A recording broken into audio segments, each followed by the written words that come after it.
નમસ્કાર વિદ્યાર્થી મિત્રો, જીપીએસસી એક્ઝામ વોરિયર્સમાં ફરી એકવાર આપનું હાર્દિક સ્વાગત છે. વિદ્યાર્થી મિત્રો, પાછલા થોડા દિવસોમાં આપણે પોલીસ કોન્સ્ટેબલના બુક લિસ્ટ, પોલીસ કોન્સ્ટેબલનું ટાઈમ શેડ્યુલ કઈ રીતે વાંચન કરવું એ તથા પોલીસ કોન્સ્ટેબલ અને પીએસઆઈની કમ્બાઇન્ડ રનિંગ 25 મિનિટમાં 5 કિલોમીટર કઈ રીતે પૂર્ણ કરવું તથા 9 મિનિટ અને 30 સેકન્ડમાં મહિલા ઉમેદવારો માટે 1600 મીટર કઈ રીતે પૂર્ણ કરવી એ પણ થોડા સમયમાં, એટલે કે 18 દિવસ અને 15 દિવસમાં આ દોડ જે મિત્રોને પૂર્ણ નથી થતી એમને કઈ રીતે પૂર્ણ કરવી એના વિડીયોઝ બનાવેલા છે. એ આપ યુટ્યુબ ચેનલમાંથી જોઈ શકો છો મારી. આ સિવાય જે મિત્રો પીએસઆઈ અને પોલીસ કોન્સ્ટેબલ બંનેની પ્રિપરેશન સાથે કરવા ઈચ્છે છે તો એમને કઈ રીતે વાંચન કરવું, તો એમનો મેં અભ્યાસક્રમ અલગથી મૂકેલો છે, એટલે કે બુક લિસ્ટ અલગથી મૂકેલું છે. એ વિડીયોમાં આપ જોઈ શકો છો.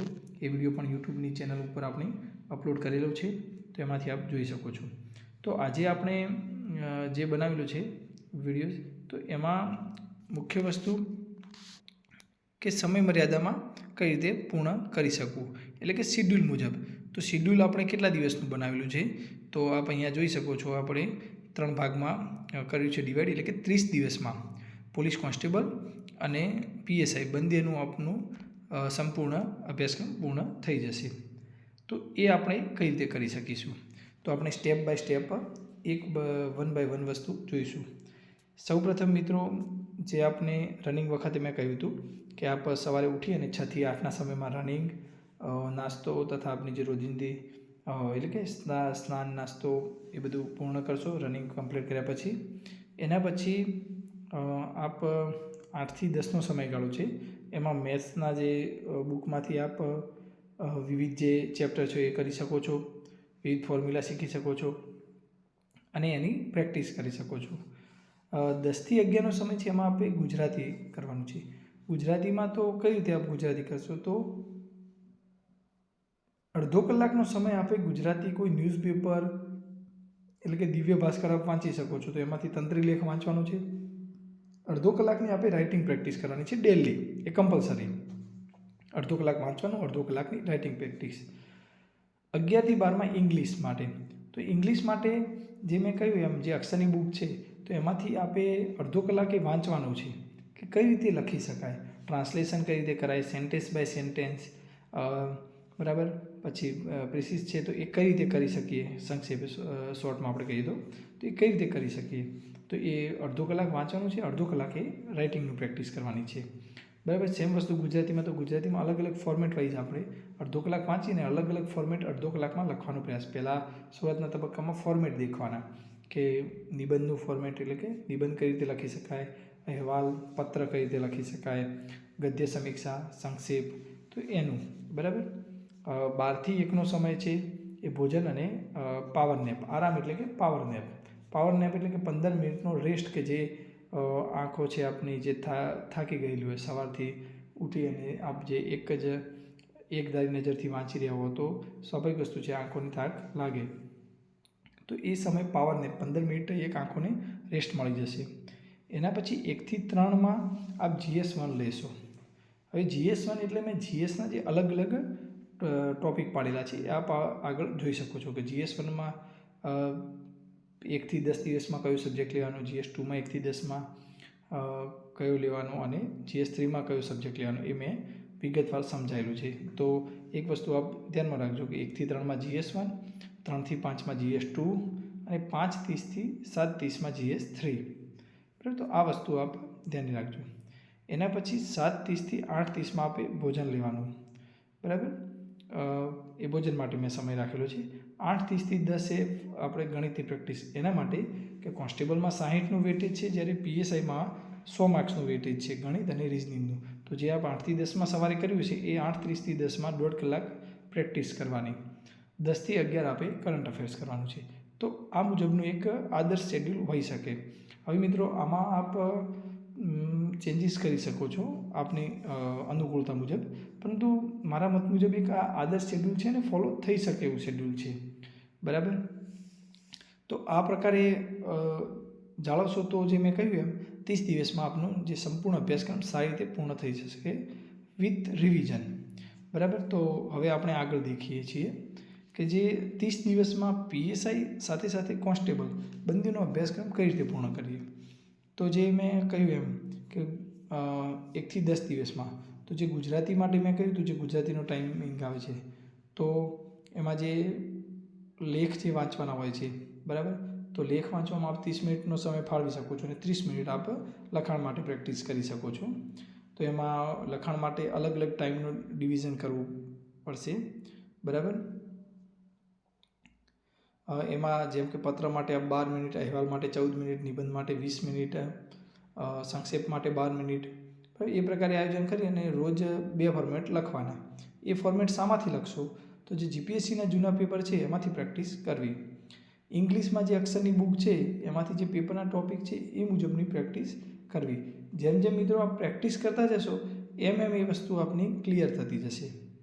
હવે જે મેં કહ્યું હતું એમ GS1, GS2 અને GS3 એ જે ટાઈમ શેડ્યુલમાં કહ્યું હતું, જે 3 ટાઈમ શેડ્યુલ આપ્યા હતા એ, તો જે પ્રથમ શેડ્યુલ આપણે બહાર પાડ્યું છે 1 થી 10 દિવસનું, એમાં GS1માં આપણે બંધારણ કરવાનું છે, GS2માં આપણે ઇતિહાસ અને GS3માં આપણે વિજ્ઞાન, બરાબર. સાથે સાથે મેં કહ્યું હતું એમ ગણિતની જે પ્રેક્ટિસ કરવી, બરાબર, જે પ્રકરણ આપણે સવારે કર્યું હોય, જે પ્રકરણ આપણે સવારે કમ્પ્લીટ ક્લિયર કરેલું હોય, તો એના દાખલા આપણે સાંજે સોલ્વ કરવાના.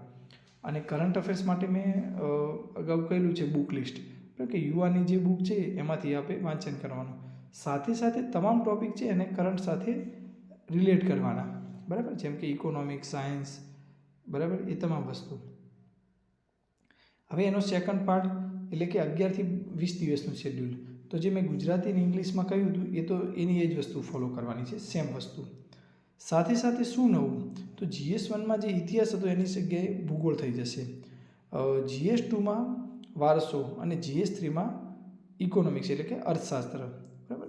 મેથ્સ, રિઝનિંગ એ તો જે વસ્તુ સેમ હતી એ તો એની એ જ રહેશે, એમાં કોઈ ચેન્જીસ નહીં થઈ જાય, બરાબર. તો એનો મતલબ કે જુઓ, અગાઉ જે છે એમાં બંધારણ, ઇતિહાસ, સાયન્સ એટલે કે વિજ્ઞાન, અને જે સેકન્ડ પાર્ટ છે એમાં ભૂગોળ, વારસો અને અર્થશાસ્ત્ર એટલે કે GS આપણું સંપૂર્ણ કમ્પ્લીટ થઈ ગયું, બરાબર. GSમાં આપણે એક પણ ટોપિક બાકી રહેતો નથી, બરાબર. તો હવે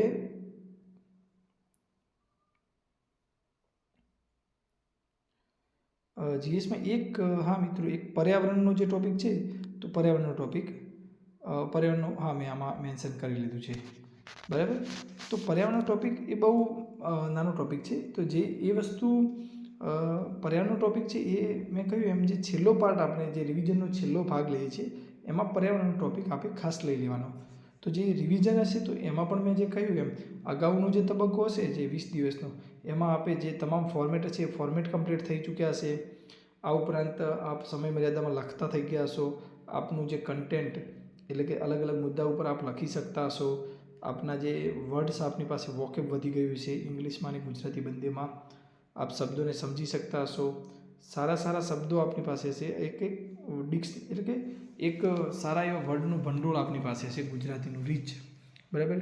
તો આપ પછી ભાષા શુદ્ધિ હશે આપની પાસે, એટલે કે જોડણીની ભૂલો ઓછી થતી હશે, બરાબર. તો આ બધી બાબતો આપણે 1 થી 20 દિવસમાં આપણે શીખી ચૂક્યા હશો. તો ઇંગ્લિશ અને ગુજરાતીમાં આપણે 21 થી 30 દિવસનું જે શેડ્યુલ છે એમાં ફાયદો થશે.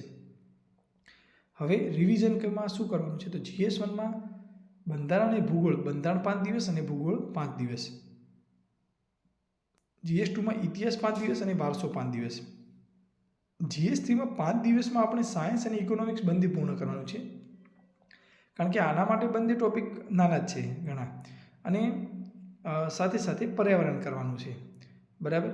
5 દિવસ પર્યાવરણને એલોટ કરવાના છે અને સાયન્સ અને ઇકોનોમિક્સને 5 દિવસ કમ્બાઈન. તો એ રીતે 10 દિવસમાં આપણા 3 સબ્જેક્ટ પૂર્ણ થશે. આ જે મેં કહ્યું એ આપણું કોન્સ્ટેબલનું સાથે સાથે પૂર્ણ થતું રહેશે અને સાથે સાથે PSIનું પણ. આ બંને કમ્બાઈન્ડ પ્રિપરેશન આપણી થતી રહેશે, બરાબર. અને ગણિતનું જે મેં કહ્યું હતું એ તો પ્રેક્ટિસ આપણે જે સવારે જે કર્યું હોય એનું એ સાંજે સોલ્વ કરવાના છે, વિવિધ ક્વેશ્ચનો અને કરંટ અફેર્સનું કરતું રહેવાનું છે. તો મિત્રો જે મેં કહ્યું એમ આ રીતે જો આપ કરશો શેડ્યુલ મુજબ, તો આપનું PSI અને પોલીસ કોન્સ્ટેબલ બંનેની પ્રિપરેશન એકસાથે થશે અને એ પણ ખૂબ જ સારી રીતે થશે. આપ સમય મર્યાદામાં સંપૂર્ણ અભ્યાસક્રમ પૂર્ણ કરી શકશો અને સારી રીતે પૂર્ણ કરી શકશો. તો મિત્રો આશા રાખું છું કે આ વિડીયો આપને ખૂબ જ ઉપયોગી સાબિત થશે. અને આપ સારી રીતે પ્રિપરેશન કરી રહ્યા હશો. જે પ્રિપરેશન ચાલુ છે એને સારી રીતે ચાલુ રાખજો પ્રિપરેશન. જે વિવિધ અડચણો આવતી હોય છે તો એ અડચણોથી દૂર રહેજો. ખોટા સમાચાર કે ખોટી માહિતી અથવા મોબાઈલમાં ખોટો સમય કે એ ન બગડે એનું ધ્યાન રાખજો. ખોટી બુક્સ ભેગી ના કરતા, ખોટા કોર્સ પરચેસ ના કરતા, બરાબર. જે આપનો કિંમતી સમય છે એ સારી રીતે ને સારી રીતે ઉપયોગ કરજો મિત્રો, બરાબર. અને હું અપેક્ષા રાખું છું કે આપ જેટલા પણ મિત્રો વિડીયો દેખો છો તમામે તમામ મિત્રો સારી મહેનત કરો અને સારી રીતે પાસ થઈ જાઓ, બરાબર. બીજા પણ હું ફોર્મેટના વિડીયો જે છે તો એ પણ ટૂંક સમયમાં બનાવીને મૂકીશ. આ રીતે સતત આપનો જે સંપર્ક, આપણી સાથેનો એક સંપર્ક છે અને સંવાદ છે એ સતત ચાલુ રહેશે. શક્ય હશે તો હું લાઈવ પણ પ્રયાસ કરીશ કે કોઈ વખત હું લાઈવ કરી શકું.